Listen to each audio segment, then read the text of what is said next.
Welcome to the layer-by-layer overview of Psalm 15. A way to remember this psalm is with the phrase, "Who may dwell with the Lord?" Because the psalm is about what is required in order to be able to live in the Lord's dwelling place. This video presents one coherent interpretation of the psalm, but by no means the only one. See our exegetical issues video for other interpretations. The psalm begins with a question, then answers the question, and closes with a promise. The superscription is a psalm by David. This superscription suggests that the psalm is to be placed within the context of David's life. It may provide a kind of royal frame for what otherwise has the character of a wisdom psalm. The king was instructed to write a copy of the Mosaic Law for himself. When he sits on the throne of his kingdom, he shall write for himself in a book a copy of this law, and he shall read in it all the days of his life, in Deuteronomy. The king was intended to be a model of wisdom for all Israel. The individual of Psalm 15 is therefore a picture not only of the ideal king, but of the ideal Israelite. The opening question orients the entire psalm. Lord, who may dwell in your dwelling place? Who may stay on your holy mountain? These questions offer a challenge. Not just anybody may dwell with the Lord. But what does that mean? The question-answer framework probably has its origins in wisdom literature, where teachers often used rhetorical questions for instruction. For example, Psalm 119 asks, "How can a young man keep his way pure?" and answers, "By guarding it according to your word." In Psalm 2, God's holy mountain refers to Zion as the place where God's chosen king was enthroned. Psalm 61 uses similar language, "I will dwell in your dwelling place forever," alongside, "May I take refuge in the concealment of your wings."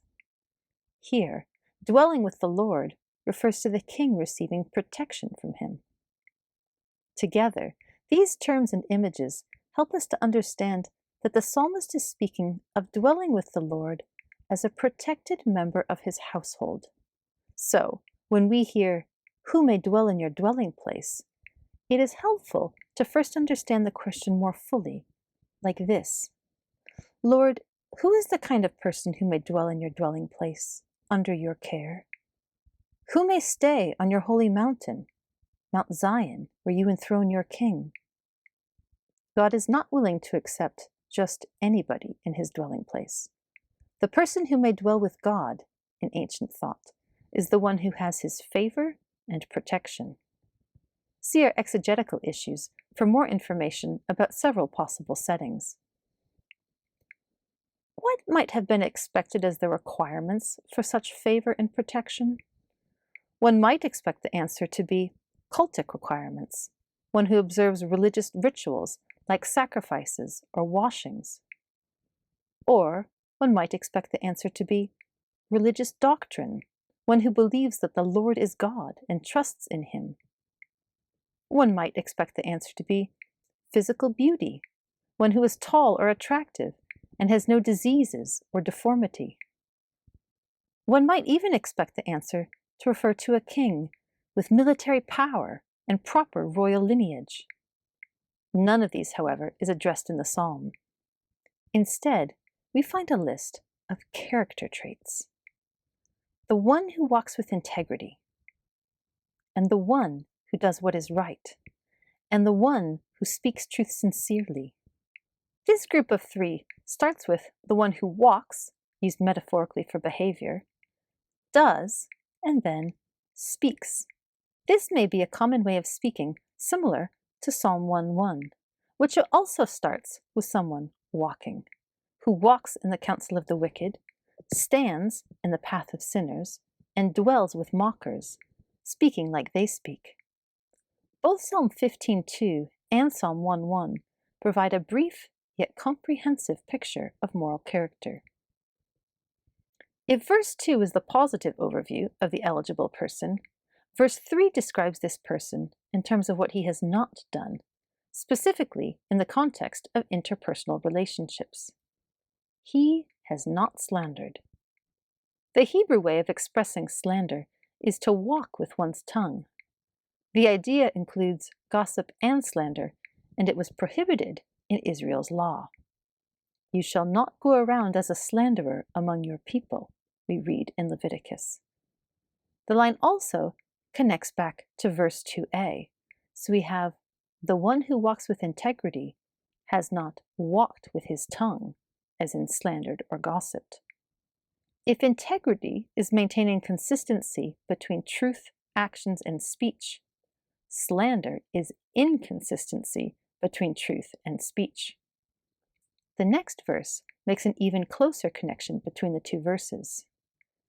The one who does what is right, in verse 2, has not done wrong to his neighbor, in verse 3. One might think that verse 2 is an abstract list of requirements, but verse 3 brings them into everyday life. If you say you've walked with integrity, can you answer that you've not slandered or gossiped? If you say you've done what is right, can you say that you've not done wrong to your neighbor? For the third line of verse 3, most translations read, he has not uttered a taunt against his relative. See the Poetic Features video for more about the Hebrew wording here and the poetic effect that it creates.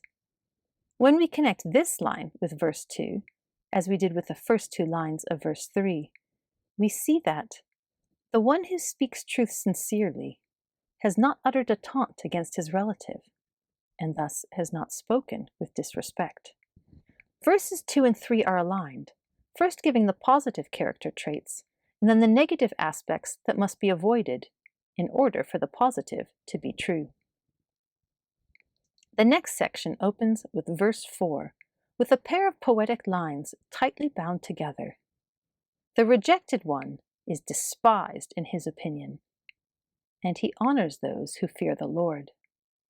This verse must be interpreted within a cultural framework of honor and shame, in which actions are evaluated based on whether they bring honor or shame to one's community, and in which integrity means extending honor and shame where they belong. In this case, the ideal person who may dwell on the Lord's holy mountain is the one who gives honor where it is due, and does not give honor where it does not belong. Those who are to be rejected refers to those rightfully rejected for their wickedness. The person with integrity must refuse to give any approval to them. From an honor-shame perspective, he must consider them to be despised. And those who fear the Lord, whether socially acceptable or not, this person will honor. Despising and honoring are not internal sentiments, but rather tangible, visible social realities. The social interactions of this person must be in accordance with God's view of honor and shame, not society's. Integrity is joined here by the need for discernment. This person must be able to discern whom to reject, and thus shame, and whom to honor. And he must have the integrity to act upon his conclusion. The third item in this last set of 3 reads, having sworn so as to harm himself, he will not change. This is the fullest expression of integrity, even when it hurts. If this person swears a vow, and fulfilling the vow comes at great personal cost, even then he will not change. He will fulfill his vow regardless of the cost. This is sacrificial integrity, willing to sacrifice one's own well-being for the sake of keeping one's word. See our Poetic Features video for why it is worded a bit awkwardly, and the effect that that has. Another impressive side of integrity is refusing unethical advantages, which verse 5 addresses. He has not given his money with interest, and he has not taken a bribe against an innocent person. A person with social standing will be engaged with financial matters, and lending money with interest is one easy way to financial gain. It was forbidden, however, by Israelite law. You shall not lend him your money at interest, nor give him your food for profit, we read in Leviticus. This means that the practice must be rejected by faithful Israelites, and especially their leaders. Interest is therefore put in a similar category to bribes, as unlawful financial gain that only comes from abusing other people. You shall take no bribe, we read in Exodus. The result is that, after the opening question, the first section laid out the general requirements, followed by negative and positive specifics. Verses 4 and 5 addressed matters of honor and shame in society, as well as what character looks like when disadvantageous to the person. The psalm opens with a question addressed to the Lord, but it wasn't a question for the Lord to answer. The psalm includes the answer, which, in sum, is integrity. Doing right and speaking truth sincerely. This looks like a demonstrated history with one's neighbors and family, as well as integrity, especially where it hurts, where sacrifice and refusing wrongful gain are required. In short, the person who may dwell with the Lord is someone who obeys the instructions that he gave to Israel in the law. The one who does these things will never be shaken. The last line of verse 5 really belongs on its own, referring to the person with all the character traits listed in verses 2 through 5. This line asserts that this is the kind of person, king or otherwise, who may dwell securely on the Lord's mountain, never shaken. The metaphor of being shaken may not even feel like a metaphor, since across cultures, the image of physical stability is used to convey security and being firmly established, with reference to one standing before God. This psalm is about how to dwell securely, never fearing being shaken from one's place before God. For a king, a nation, and an individual, this is the path to experience ongoing security. Psalm 15 thus opens with a challenge to the one who seeks to dwell on Zion, God's holy mountain, and proceeds to soberly list out the character traits required. Even if they are written by a king, anyone singing or listening would surely feel the heavy weight of responsibility to carry out such requirements, as well as the joy of serving under someone committed to such character. Who would not want to live under such a government?